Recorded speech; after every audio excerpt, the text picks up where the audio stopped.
What's going on, guys? Welcome back to the channel. Another Tackle Tip Tuesday here, sitting in the shop and playing with some baits. And you know, this Tackle Tip Tuesday is gonna be a little different, I feel like. Could get a lot of hate on it, but this is just a topic that is happening in the bass fishing world. And you know, it's kind of, everybody's hating on it, you know, this and that, but as anglers, it's a really, really key, effective way to catch them. And that is a jig head minnow. Yes, I said a jig head minnow.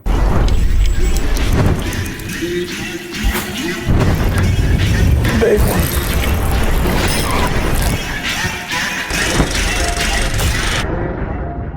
You've heard it a million times, but I'm gonna go into with my setup, how I throw, what I throw, line, rod, reel, bait, the whole 9 yards, guys. So with that being said, we'll hop right into it. Now, I'm gonna start on the rod. This rod is a prototype rod, so I can't really, you know, say the name of it yet, but I will show it to you guys. It's a gorgeous rod, got the name covered up, but it is a lose.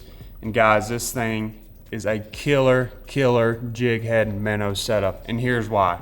It is a 6'9" ultralight. Now, you know, when I say a jig head minnow, there's, you know, hover strolling, mid strolling, whatever you want to call it, and there's the OG Damiki rigging. Damiki rigging is more for like fish deep in the water column, 30, 40, 50, 60 foot. You're throwing a really big head, you know, getting a bait down there to them. They're in big schools, but this tactic we're talking about today, you know, the mid strolling, hover strolling, is for fish that are high up in the water column. Now, there's fish high up in the water column all across the country. Now, this is really effective pre-spawn, you know, leading up to the spawn, fish kind of swimming in to the creeks or coves where they're gonna spawn, and that's where guys are going in there and live scoping them. It is what it is, but that's just the grain of salt we have today. So, the rod's sweet. I mean, the rod's very important, guys. You know, the ultralight, what that allows you to do when you're working that bait, always work it up like this. Never, you know, a lot of guys work it to the side. If it's real windy, I'll work it to the side, but I always work it up. When you're working it up, that rod tip is just, I mean, it's going nuts. And it's allowing that bait to roll through the water column. And the roll is very important. And that's where we get into the head. So this is the Owner Hooks Range Roller Head. Now, this bait come out of ICAST last year. Mike with Owner, he called me over there. He said, I want you to see this, you know, what's your opinions?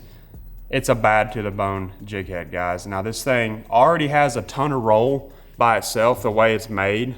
But here's something I do as well. I put a loop knot on it. Always put a loop knot on it when I'm hover strolling or mid strolling. And what that allows it to do, it allows that bait to roll twice as it would with just tying a regular knot to the head. Now, this thing rolls already, but like I said, just adding a little flavor to it, adding that loop knot is, you know, just a little key that I do, a little tip, and I know a lot of guys do it as well. But, you know, the reel is a custom light, 300, and I like a 300 when I'm hover strolling because I'm making long casts, super long casts, and when I hook that fish, you know, light line, I can unspool the drag and let her run and have plenty of line on my reel. So that's super important to me. You know, you can throw a 200. I just like throwing a 300. It kind of balances the rod out a little bit.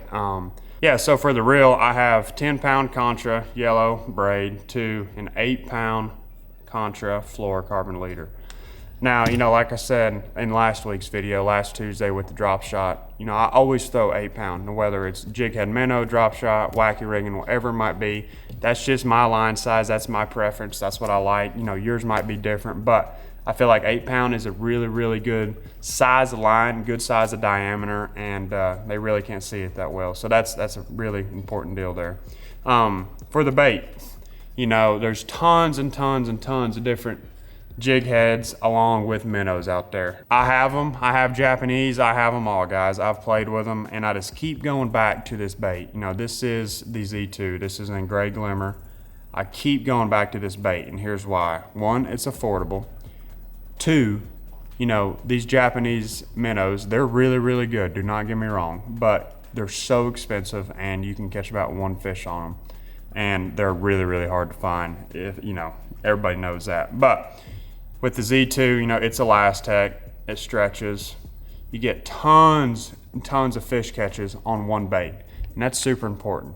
You know, if you're in a cove or an area where there's tons of them floating around and you catch one and you got to get back in there because you see another one swimming by, you know, it just allows you to not have to sit down there and put another bait on, you can just stand back up, fire on another one. So that's super important. Like I said, guys, the Z2, killer setup, not just on a jig head minnow, but on a drop shot as well. You know, it's just durable. It lasts, you know, tons of fish you can catch on one bait, and you know, that's just something that I think is really important. And you guys might not, but in my head, I do. So, you know, maybe that'll help some of you guys, and go check them out because they are sweet. And, you know, this baby Z2, you know, we have the regular Z2, that's the regular big Z2, and the baby Z2.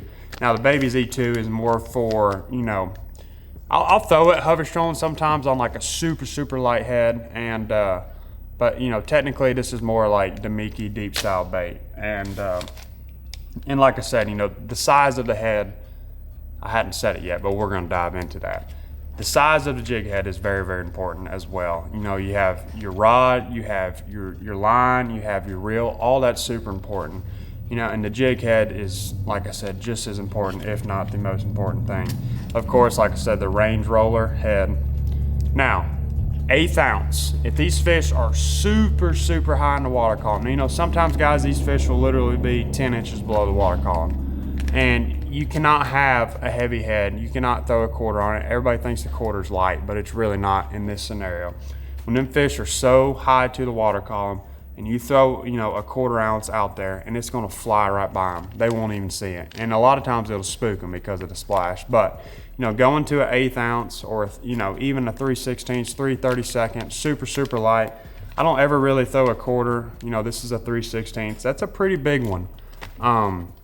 It's a pretty big jig head weight-wise. And I think my favorite all around is an 1/8 ounce if they're suspended high in the water column.